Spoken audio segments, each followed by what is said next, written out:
제재의 핵심은 일본 기업이 한국 기업에 반도체 재료 등을 수출할 때 규제를 이전보다 엄격하게 한 것.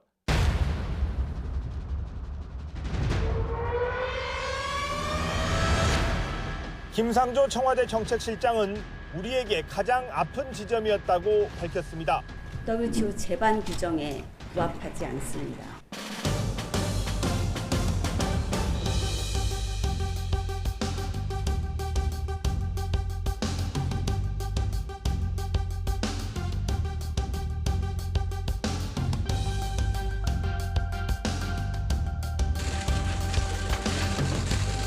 이 시대의 당면 과제입니다.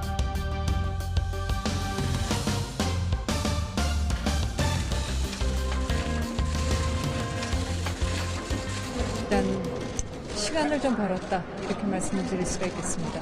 큰 원칙은 기본에 있어서 흔들리지 않았다고 생각합니다.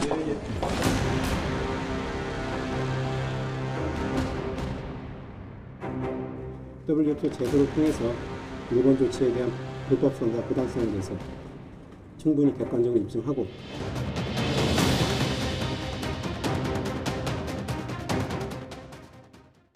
네, 앞서 보신 것처럼 오늘 정부가 일본 수출 규제에 대한 WTO 제소 절차를 재개하기로 했습니다. 관련 내용을 성공회대 일본학과의 양기호 교수와 함께 더 얘기해 보겠습니다. 어서 오십시오. 네, 안녕하십니까. 자, WTO에 가서 정식으로 이제 재판을 받아 보겠다. 뭐 이런 얘기가 되겠습니다만은 이 결정으로 갈 수밖에 없는 상황이라고 보십니까? 뭐 어쩔 수 없다고 봅니다. 예. 지금 사실 그동안에 일본의 부당한 이 수출 규제에 대해서 일본이 사실 또 부당한 요구를 한 겁니다. 말하자면 이제 정책 대화가 없었다든지 아니면 그동안에 이제 이 캐치홀 제도 그러니까 전략물자 통제를 한국 정부가 제대로 하고 있지 않다라든지 예. 또는 이제 전략물자 관련해 가지고 이런 적성 국가에 수출되는 물자를 관리하는 인원이 부족하다든지 또는 기구가 제대로 정비가 되어 있지 않다든지 하는 것들이 있었는데 예. 근데 그런 그 요구에 대해서 사실은 한국 정부로서는 진정성을 가지고 다 노력을 했습니다.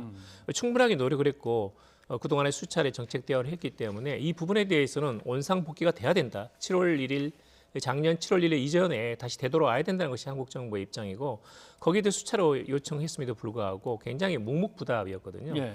네, 어쩔 수 없이 지금 이제 5월 말까지 시한을 정한 것이고 이것에 대해서는 뭐 주권 국가로서 어쩔 수 없는 이런 그 선택이었다고 봅니다. 예. 왜 일본하고 이렇게 수출과 관련해서 정책 대화를 안 하냐? 그럼 하면 될 거 아니냐? 그다음에 뭐 재래 무기와 관련된 뭐 캐치홀 문제, 뭐 또 뭐 다 시스템 정비해서 그럼 잘 하겠다. 그다음에 이제 뭐 수출 관리를 왜 남의 나라 시스템이 잘못됐다, 왜 사람이 이렇게 부족하냐 하는 건 상당히 좀 무례한 일이긴 합니다만은 그것도 정비를 하긴 했습니다.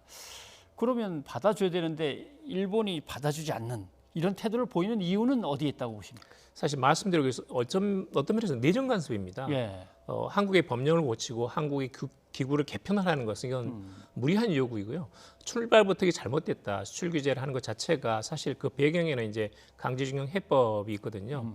예. 이것을 둘러싼 한일 간의 갈등이 있고 사실은 이제 명분상으로는 한국이 전략물자 통제 그러니까 한국으로 수출된 에치인가스 같은 것이 이란이라든지 북한에 이런 말하자면 흘러갔던 그런 네. 정황이 있다는 것이 일본의 이제 어처구니 없는 그런 주장이었거든요. 네. 근데 그런 것에 대해서 분명히 설명을 했음에도 불구하고 일본 측으로서는 이제 이 강제징용 해법에 대해서 한국이 국제법을 위반했다는 것이고 예. 이것을 국내법으로 처리하지 않기 때문에 여기에 대해서 말하자면 경제 보복에 가까운 조치로 했기 때문에 이것을 쉽게 풀지 않을 거라고 봅니다. 그러니까 기본적으로 지금 상황에서도 이 강제징용 해법에 대해서는 아직까지 사법부 판결이 남아 있고 예. 그 결과로 지금 이제 일본의 기업들의 현금 자산이 지금 압류된 상태거든요. 예.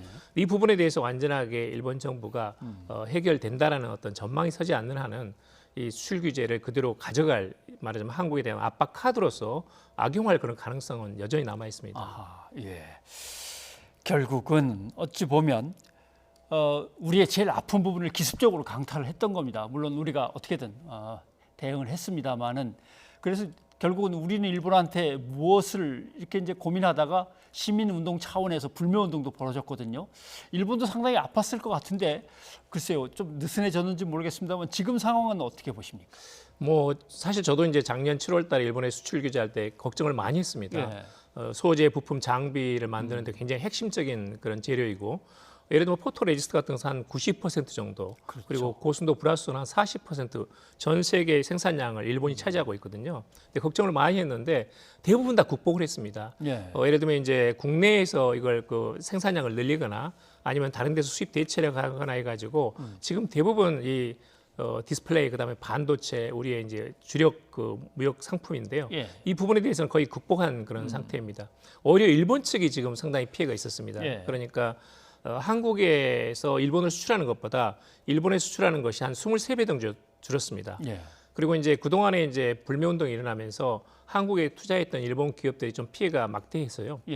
예를 들면 닛산 같은 자동차가 지금 철수가 결정이 됐고, 그다음 올림푸스라든지 일본의 이제 상당히 중견 기업 또는 대기업들도 한국에서 지금 이 말하자면 판매 부진에 이겨내지 못하고 지금 철수한 상태입니다. 예. 또 맥주 같은 것은 거의 90% 이상 일본산 맥주가 줄어들었고요. 또 관광객은 거의 뭐 지금 뭐 더구나 코로나19까지 더해져가지고 그렇죠. 이 방일 관광객은 작년 12월 기준으로만 해도 거의 뭐 한 뭐 5, 60% 이상 줄어든 그런 상태입니다. 예.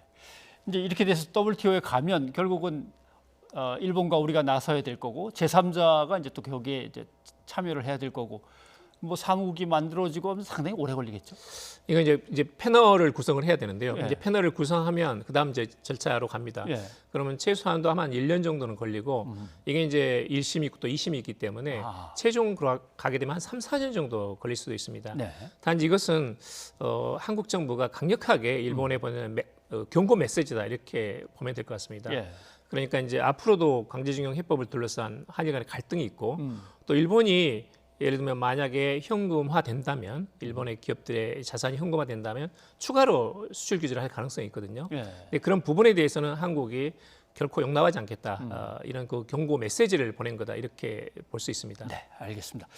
G7 얘기로 좀 넘어가 봐야겠습니다. G7이 뭐 맨 처음엔 G5에서 시작해서 7, 8, 20까지 나왔는데 아무튼 G7이 선진국의 어떤 핵심 그룹이라고 할 때 코로나19 상황에서 거의 뭐 맥을 못 추고 있으니까 이걸 어떻게든 넓혀보려는 의도가 있는 것 같기도 하고 아니면 뭐 미국 중심의 어떤 구도로 더 끌고 가고 싶은 트럼프 대통령의 의도가 있는 것 같기도 하고 거기에 이제 한국이 들어와서 11개 나라나 12개 나라를 만들어서 한번 다시 이끌어보자라고 하는 건데 우리가 선뜻 응한 거는 잘한 걸로 판단하십니까? 저는 그렇게 나쁘지 않다고 봅니다. 지금 미국은 이제 EPN이라고 해서 그 경제 번역 네트워크를 구축하려고 예. 하거든요. 그러니까 지금의 G7 갖고는 안 되고 러시아라든지 인도라든지 또는 한국이야말로 이번에 그냥 코로나19 방역으로 전 세계 어떤 글로벌 선진국, 의료 예. 선진국으로서 이건 거듭났거든요. 그다음에 호주 이런 나라들이 들어와 가지고 조금 더 그런 네트워크를 만들면서 이것을 모양을 바꾸는 것이 낫겠다는 것이 예. 이제 트럼프 대통령의 생각이고 저는 한국의 발언권이라는 건 굉장히 커진다고 봅니다. 역시 이제 G20는 너무 이게 숫자가 많습니다. 예. 그리고 이제 G7에는 우리가 못 들어가고 있고 아시아에서는 유일하게 일본만 들어가고 있거든요. 예, 그런 점에서는 아시아가 이미 어떤 그 세계적인 경제 성장의 어떤 핵심 지역이고 이미 성장 동력을 가지고 있는 그런 지역이거든요. 예, 그런 점에서는 인도라든지 한국이라든지 또는 무한한 그런 지하정을 가지고 있는 러시아라든지 이런 나라들이 들어가가지고 조금 더 그런 큰 틀에서 한국이 그야말로 명실상부한 선진국의 일원으로서 발언권을 행사한다면 그건 한국 외교에 있어서 예. 하나의 크나큰 도약이다. 이렇게 볼 수 있지 않나 하는 생각도 듭니다. 예. 일본은 좀 상당히 기분 나쁘게 나왔습니다. 그 업저버 아니야? 뭐 이런 식이니까 우리가 정규직이 아니고 비정규직이라는 얘기인 것 같은데 일본의 반응은 어떻게 평가하십니까? 절대 비정규직 아닙니다. 지금 그 예. 트럼프 대통령이 직접 문재인 대통령하고도 통화를 했고 또 러시아 푸틴 대통령과도 통화를 해가지고요. G7에서 G11으로 이게 확대하는 것은 예. 의지가 아주 강하다고 봅니다. 그러니까 업적으로 오는 것은 절대 아니라고 의미를 봅니다. 일부러 깎으려고 그러는 걸까요? 깎는 겁니다. 일단은 예. 이제 일본으로 본다면 정말 이 G7은 전부 이제 백인 국가들의 어떤 잔치거든요. 아, 예. 아시아에서는 유일하게 이 일본만 있습니다. 그런데 거기에 이제 인도라든지 한국이 들어가게 된다면 일본의 어떤 대표성이 상당히 깎이는 부분도 있고 또 사실은 이제 러시아라든지 한국 같은 나라는 약간 좀 엇박자가 있습니다. 그러니까 일본으로 봐서는 그저 미국이라든지 어떤 영국과 이렇게 교섭을 해서 협상을 해서 타결할 수 있는 문제도 거기는 변수가 특히 이제 일본과 러시아는 약간 영토 문제 포함해서 껄끄러운 관계고 예, 분쟁이 있으니까 우리는 또 역사 문제를 일본하고 약간의 긴장이 있거든요. 네, 그런 점에서는 다양한 변수를 생각할 수밖에 없고 그런 점에서는 일본으로서는 그렇게 바람직한 상황은 아닌 거죠. 예. 일본은 뭐 나름대로 아시아 유일의 어떤 G7 국가라고 하는 이제 자부심은 이제 흔들리는 건 분명한 것 같고, 예, 그래서 아무튼 의미부터 깎아내려서 업저버니 뭐니 하는 얘기가 나왔군요. 혹시 중국을 압박하려는 미국의 전술에 그냥 넘어가고 고생만 하는 거 아니야? 이런 이제 걱정들도 많이 나옵니다. 아니, 절대 그것은 현 상태로서는 어렵다고 봅니다. 예. 왜냐하면 러시아가 들어 있습니다. 지금 중국과 러시아가 한 거는 밀월 관계거든요. 예. 그러니까 한국도 아마 좀 고민을 했다고 봅니다만은 일단 러시아라든지 인도 같은 나라가 들어오 있습니다. 그러면 이제 상당히 어떤 중국과 인도는 갈등 관계이면서도 상호 의존 관계가 굉장히 그렇죠. 크거든요. 예. 그다음에 지금 이제 중국과 러시아는 상당히 가까운 관계입니다. 근데 그런 점에서는 이런 지금 G11으로서 중국을 압박하는 것은 예. 제가 보기에는 그렇게 유효한 그런 그 수단은 되지 못할 그러네요. 거라고 보고 있습니다. 한국하고 호주만 들어간다 그러면 뭐 그건 이제 왠지 너무 맞습니다. 기우나 싶은데 브라질, 뭐 인도, 러시아 이런 얘기가 나오면 또 그건 또 달라지는 것 같기도 맞습니다. 하고요. 예, 알겠습니다. 교수님 오늘 도움 말씀 고맙습니다. 네, 감사합니다.